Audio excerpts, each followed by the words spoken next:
Lord, alam kong ikaw lang ang makakapagbigay ng aking kailangan. Panginoon, salamat sa bagong simula ng araw. Salamat at may kasamang blessing ang bagong araw na ito. Salamat sa mga bagong oportunidad na kasama ng bagong mga pagkakataon na ibinigay niyo sa akin, Lord. Alam kong nakikita mo ang mga problemadong araw ko, Lord. At alam kong alam mo din na marami akong problema sa mga nagdaang araw.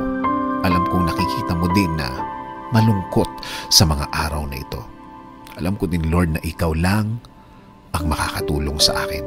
Patawad, Panginoon. Minsan kasi nakakalimutan ko na kaya mong baguhin ang aking sitwasyon. Alam kong kaya mo akong tulungan. Pero imbis na umasa sa iyo, umasa ako sa aking sarili. Umasa ako sa mga kaya kong gawin. Umasa ako sa aking lakas.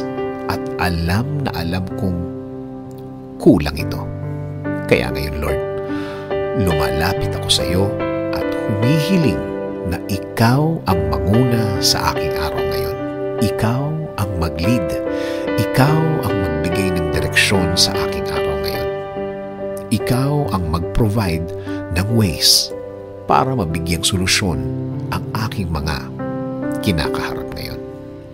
Kasama din po sa aking dasal na ito, Lord, ang aking bayan.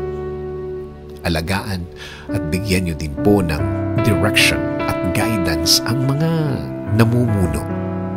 Bigyan niyo po sila ng wisdom para sa tamang pagtakbo ng aming gobyerno.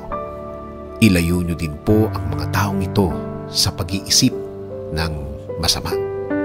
Dahil buong bansa ang kanilang inaalagaan, hindi lang Pilipino sa Pilipinas, kundi ang nasa ibang bansa.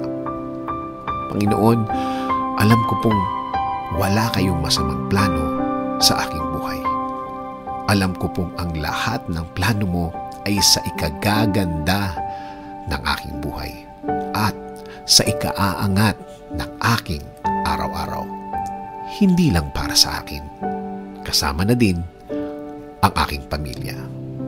Please continue to give me guidance. Please continue to give me protection.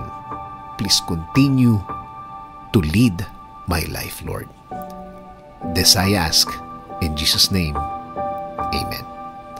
Sabi nga sa Isaiah 30:21, whether you turn to the right or to the left, your ears will hear a voice behind you saying, "This is the way, walk in it."